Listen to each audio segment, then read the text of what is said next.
Hi folks, welcome to the Blacksmith Shop. I'm Lynn Ray for the Historic Arkansas Museum. Got Peter Bleed, Ken Richardson with me, and what we're doing today is more or less an experiment on springs. Actually, go that way. And there's a way to make springs from mild steel or wrought iron or something that doesn't have carbon in it. And so we've been experimenting just a little bit with that. Let me turn this just a little bit. And so I've got a piece in the fire, and we've already did a little experimentation with this piece. And then we put it back in the fire to soften it. And we'll just talk about it and look at it. So this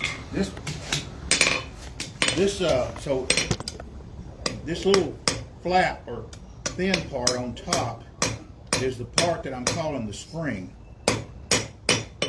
So we're going to try to give spring character to that thin piece. It's tapered to start with. So it was out like this and you flapped it back. Yeah, this piece was out long.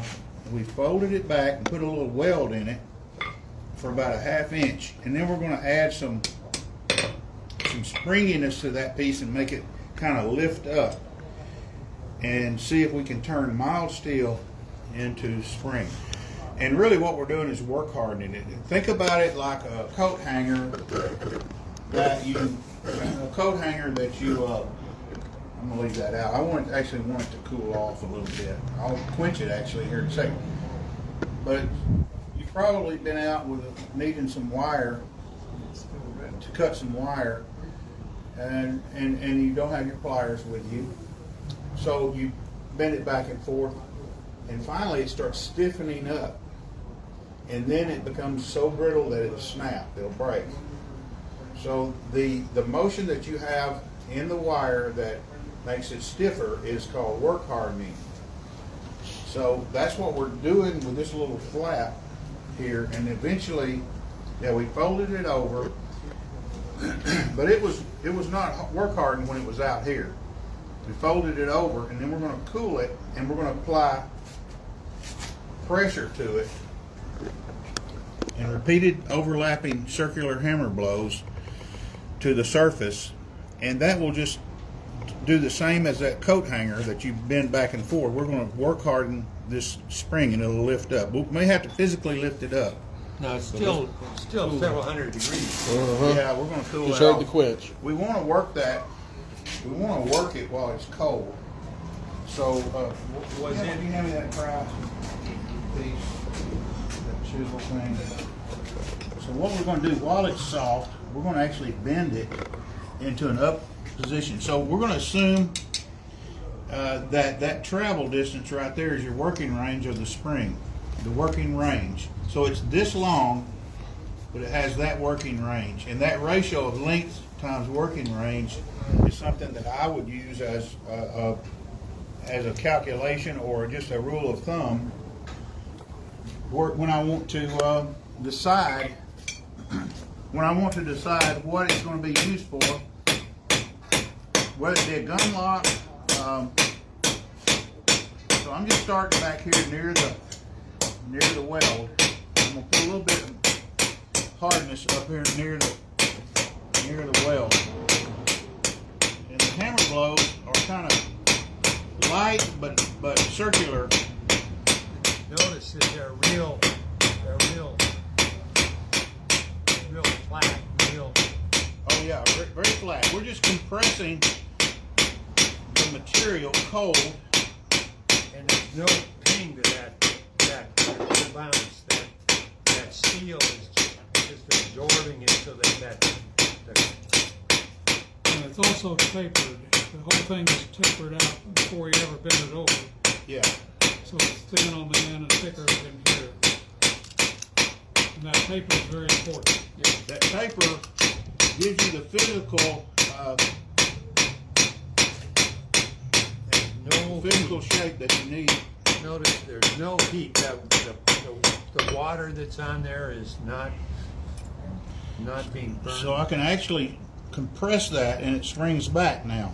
Now, to provide some context of where we might use that would be in something like this. So on the inside, you can see a similar piece to what he's working on right now, and that spring inside, as that key turns, it adjusts for the lock. So that's why we're using this style spring. We're wondering, where would you even put that? It would be in a very useful situation like this. That's probably wrought iron. That's one of those. Probably. Yeah, and there's a lot of applications where a spring of this sort could be used, especially during the early days when the designs were influenced by the process, the blacksmith's process, and of course we could say an awful lot about it, but actually what we're doing here is just merely. You notice I'm not turning it over, hitting it this way, because I don't need to work harden this. It's too thick anyway. I mean, it would work hard, but you wouldn't see any results. But on that thin stock, we're just actually, I'm hitting it, and it instantaneously goes down and back up, and it will continue to raise up more and more, and get more and more springy. So as I come over here, I have to hop down here on the step, the edge of the anvil. See that gap increasing back on the back end. Yeah, that way. You watch closely; it'll slowly creep up. If I don't work back here some, we'll create what's called a hinge. And the hinge will bend and take set. And we want the actual piece to actually be continuously a spring.